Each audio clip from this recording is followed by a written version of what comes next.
Perbedaan prinsip pasca Pilpres antara PDI Perjuangan dan Jokowi kian menutup pintu pertemuan Sang Ketua Umum Megawati Soekarno Putri dengan Presiden Jokowi. Lalu apa konsekuensi politik bila kedua tokoh ini tetap pisah jalan? Kami diskusikan bersama dengan para narasumber.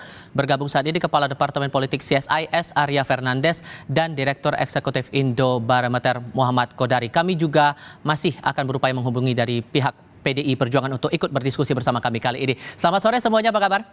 Selamat sore, Tifa. Terima kasih seluruhnya sudah hadir bersama kami kali ini. Mas Kodari, saya ke Anda dulu. Merespon pernyataan dari Mas Hasto yang menyebut bahwa hanya akan bertemu bagi mereka yang punya kepentingan yang sama untuk kepentingan bangsa. Ini Anda menangkapnya bahwa sudah jelas bahwa tidak ada kemungkinan untuk pertemuan Jokowi Megawati ini? Ya, saya kira cukup jelas bahwa pertemuan antara Pak Jokowi dengan Ibu Mega ini sulit terjadi ya. Bahkan kalau kita belajar dari pengalaman hubungan Pak SBY dengan Ibu Mega di mana sudah 20 tahun ini tidak ketemu, jangan-jangan antara Pak Jokowi dengan Ibu Mega ini 25 tahun ke depan pun belum ketemu juga ini. Karena perbedaan pandangan politik dan langkah-langkah politik pada tahun 2024 yang cukup dalam ya, baik mengenai siapa calon presiden, siapa calon wakil presiden, kemudian dinamika kampanye dan seterusnya. Saya kira hal-hal tersebut bisa tercermin dari sikap dan pandangan Ibu Mega, baik yang kita lihat dari pernyataan Mas Hasto sebagai garda depannya Ibu Mega, maupun menurut saya yang sangat menarik adalah tulisan di Harian Kompas pada tanggal sekian-sekian ya, yang menunjukkan secara langsung pandangan pribadi dan sikap Ibu Megawati terhadap Pilpres dan Pak Jokowi. Dan hemat saya perbedaan itu kelihatannya setidaknya di mata Ibu Mega sudah sangat-sangat mendalam dan mendasar dan sangat-sangat serius, sehingga ya Bu Mega nggak mau ketemu gitu. Dan mungkin saya tambahkan di sini, Mas Hasto sudah keluar juga pernyataan dengan bahwa Pak Jokowi ketemu dengan ranting PDIP dulu gitu. Dan saya kira itu adalah bentuk penolakan sekaligus juga degradasi terhadap Pak Jokowi, karena Presiden diminta ketemu dengan pengurus pada level camat gitu. Jadi saya kira itu cara Mas Hasto untuk mengatakan betapa sulitnya pertemuan antara Ketua Umum PDIP dengan Jokowi, sehingga ya diminta ketemu dengan level yang paling bawah, yaitu dengan ranting dulu. Oke. Itu saya kira, Bung Tifal. Mas Arya, Anda menangkap juga hal yang sama atau ada hal lain di balik pernyataan Mas Hasto ini, sebatas pada bahwa oke, sudah tidak ada kemungkinan untuk bertemu, atau ada hal lain?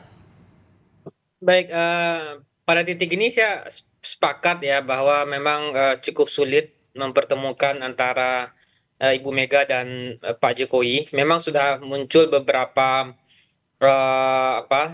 tim lobby untuk mencari jalan apakah kedua tokoh ini bisa bertemu. Tapi sepertinya usaha tim lobby untuk melakukan pertemuan itu sepertinya juga susah ya.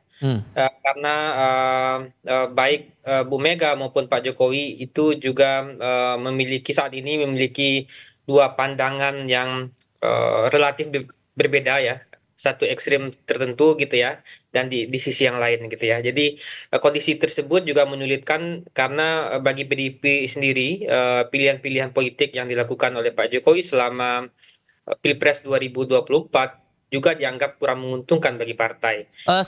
Sulitnya itu apakah hanya sampai pada putusan MK nanti, atau sampai pelantikan pemerintahan yang baru, atau malah akan berlaku jangka panjang? Untuk saat ini saya kira masih ada harapan sebenarnya di internal itu Kalau bisa bertemu ya, karena di internal sendiri saat ini saya kira ada kelompok-kelompok yang menginginkan rekonsiliasi ya, baik terutama pada Pak Jokowi dan juga bergabung dengan pemerintahan Pak Prabowo. Meskipun ada juga kelompok yang kekeh untuk tidak bisa bertemu ya. Jadi saya kira peluangnya masih terbuka meskipun sangat sulit untuk bertemu gitu ya. Jadi tidak ada, tergantung pada momen kunci seperti apa kalau begitu?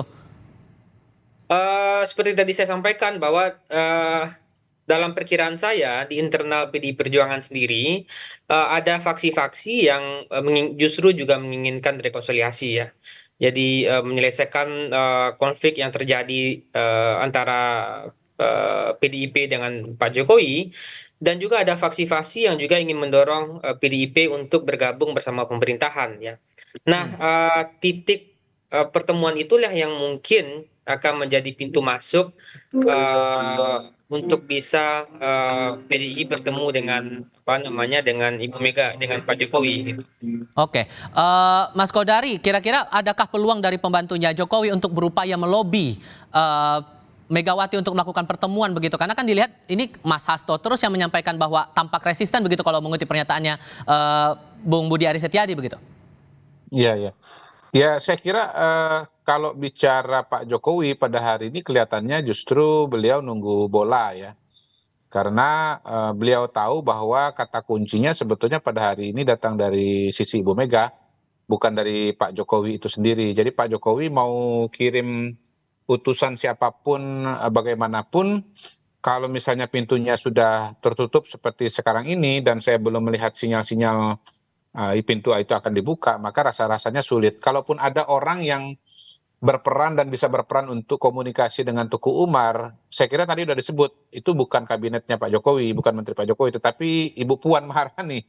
Hmm. Nah, kalau Mbak Puan yang notabene anaknya Bu Mega tidak bisa membuka pintu itu, ya mau bilang apa? Orang lain pasti sudah tidak bisa gitu. Jadi Mas Kodari? itu Oke. ya Boleh diulang lagi Mas sikap-sikap Kodari? politiknya. Kurang terdengar tadi. Ya, saya kira kalau Mbak Puan nggak bisa, maka bisa kita katakan bahwa sulit berharap kepada orang lain. Dan Oke. sebetulnya pada hari ini kan memang kata kuncinya ada di Ibu Mega. Dan sampai hari ini saya lihat dari pernyataan Mas Hasto, tulisan Ibu Mega sendiri, memang arahnya itu menutup pintu dari Pak Jokowi. Hmm. Saya nggak tahu ya apakah setelah keputusan MK misalnya akan ada perubahan sikap atau tidak, tetapi saya agak pesimis. Karena perbedaan pandangan politik Pak Jokowi dengan Ibu Mega ini nampaknya dalam sekali di tahun 2024 ini, Tapi sehingga kalau bahkan menurut lebih Anda dalam. kepentingan apa yang coba dikejar oleh Pak Jokowi untuk bisa melakukan rekonsiliasi dengan Bu Mega ini? Sebetulnya saya tidak melihat ada kepentingan yang sangat signifikan ya, makanya mungkin Pak Jokowi juga cenderung pasif, karena beliau kan akan menyelesaikan masa jabatannya, lain kalau misalnya beliau akan memerintah lagi 5 tahun yang akan datang. Hmm. Jadi sebetulnya pertanyaan itu lebih relevan diajukan kepada Pak Prabowo, dan saya kira pada hari ini memang Ibu Mega sebetulnya sedang memainkan catur politiknya dan kartu politiknya dengan cara mau mengatakan mau ketemu dengan Pak Prabowo tapi tanpa Pak Jokowi gitu loh. Dan pada titik ini kemudian kita menjadi dalam tanda kutip ya menebak-nebak Hmm. langkah apa yang akan diambil oleh Pak Prabowo. Apakah akan menggandeng Pak Jokowi meninggalkan Ibu Mega, atau sebaliknya menggandeng Ibu Mega meninggalkan Pak Jokowi ya.